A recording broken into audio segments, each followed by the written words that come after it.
Selamat pagi kelas 8. Hari ini kita akan membahas bagian kedua dari bab sistem gerak pada manusia. Kita awali pertemuan kita dengan membahas tentang fungsi rangka tubuh.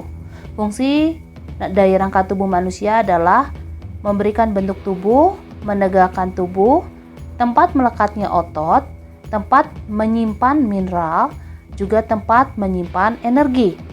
Sekarang rangka manusia dibagi menjadi dua. Yang pertama adalah rangka aksial atau sumbu tubuh. Berikutnya adalah rangka apendikular atau anggota gerak tubuh. Kita akan lanjutkan. Kita akan masuk ke rangka aksial. Rangka aksial terdiri atas yang pertama adalah tulang tengkorak. Tulang tengkorak terdiri atas tulang tempurung kepala, kemudian tulang wajah, tulang telinga.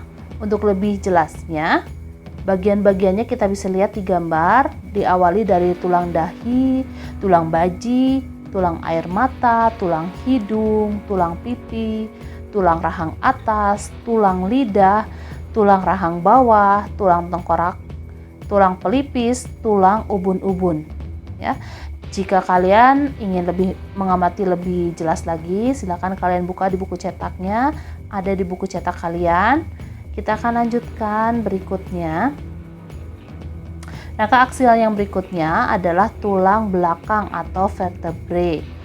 Pada tulang belakang fungsinya adalah untuk menyangga berat badan sehingga kita bisa melakukan berbagai posisi dan juga gerakan. Terbagi menjadi 5 bagian. Yang pertama adalah 7 ruas tulang leher atau vertebrae cervicalis. Kemudian yang kedua adalah 12 ruas tulang punggung atau vertebrae thoracalis. Yang bagian ketiga adalah 5 ruas tulang pinggang atau vertebrae lumbalis. Bagian keempat adalah 5 ruas tulang kelangkang atau sacrum. Kelima ruas ini menjadi satu. Ya. Berikutnya bagian kelima adalah 4 ruas tulang ekor atau coccygealis. Ini juga 4 ruas tulang ekor ini menyatu. Kalian bisa lihat di gambarnya seperti ini.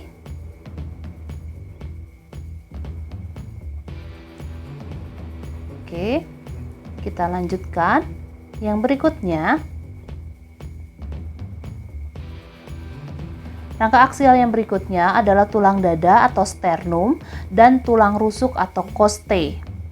Pada tulang dada dan tulang rusuk, fungsinya adalah untuk melindungi organ-organ vital yang ada di belakangnya, yaitu paru-paru dan jantung. Kita ke tulang dada dulu atau sternum.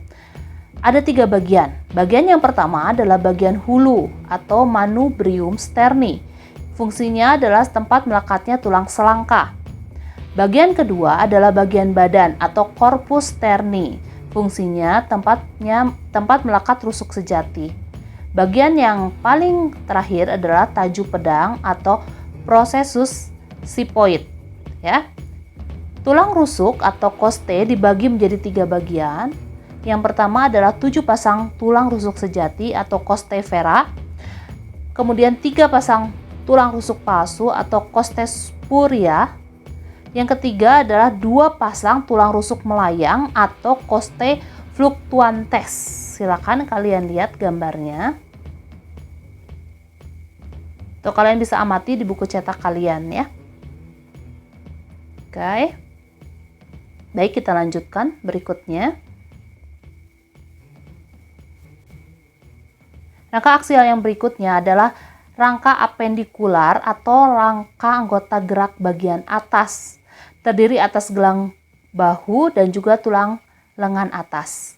Gelang bahu atau cingulum pectorale terdiri atas 2 buah tulang selangka atau clavikula, 2 buah tulang belikat atau scapula, kemudian tulang tangan terdiri atas 2 buah tulang lengan atas atau humerus, 2 buah tulang hasta atau ulna, 2 buah tulang pengumpil atau radius, 16 buah tulang pergelangan tangan atau karpal, 10 buah tulang telapak tangan atau metakarpal, dan 28 buah tulang jari tangan atau phalanges.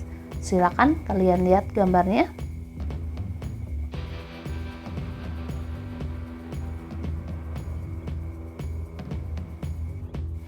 Rangka aksial yang berikutnya adalah rangka apendikular atau rangka anggota gerak bawah. Terdiri atas gelang panggul dan juga tulang kaki. Gelang panggul atau pelvic girdle terdiri atas 2 buah tulang usus atau ilium, 1 buah tulang kemaluan atau pubis, 2 buah tulang duduk atau ischium. Silakan kalian amati gambarnya. Gambar ini juga ada di buku cetak kalian. Baik, kita lanjutkan ke hubungan antar tulang. Satu tulang dengan tulang yang lain ini memiliki hubungan antar tulang yang disebut dengan artikulasi. Hubungan antar tulang yang memungkinkan pergerakan disebut persendian. Pembentukan sendi dimulai dari perbesaran kartilago, di mana kedua ujungnya dibungkus oleh jaringan ikat yang disebut dengan kartilago artikulasi. Kedua ujung kartilago membentuk sel-sel tulang ke arah dalam atau tulang artikulasi. Kedua ujung tulang dan kartilago artikulasi dibungkus oleh membran sinovial, yang nantinya akan menghasilkan minyak sinovial yang merupakan pelumas tulang. Prinsipnya, kalau pada kendaraan bermotor itu seperti oli atau pelumas ya. Kita lanjutkan, silakan kalian amati gambarnya.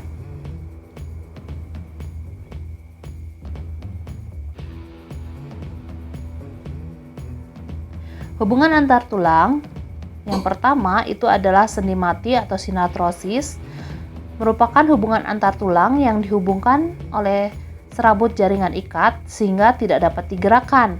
Contohnya adalah hubungan antar tulang tengkorak atau sutura. Yang berikutnya adalah sendi kaku atau amfiatrosis. Sendi kaku dihubungkan oleh kartilago sehingga masih memungkinkan adanya gerakan secara terbatas.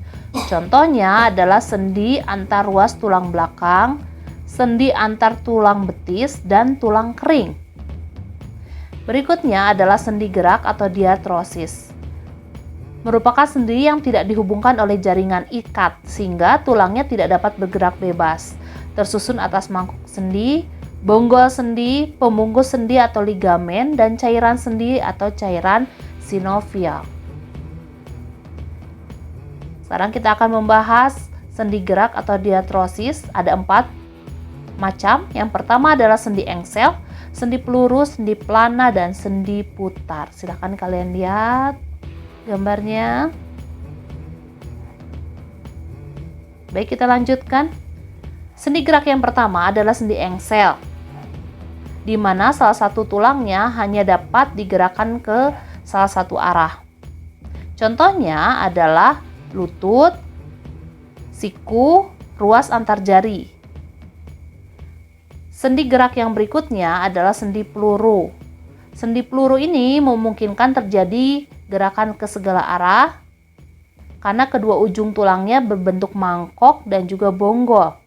Contohnya sendi antar gelang bahu dan tulang lengan atas. Selain itu juga antara tulang paha dengan gelang panggul. Sendi gerak yang berikutnya adalah sendi putar, di mana ujung tulang yang satu mengitari ujung tulang yang lain.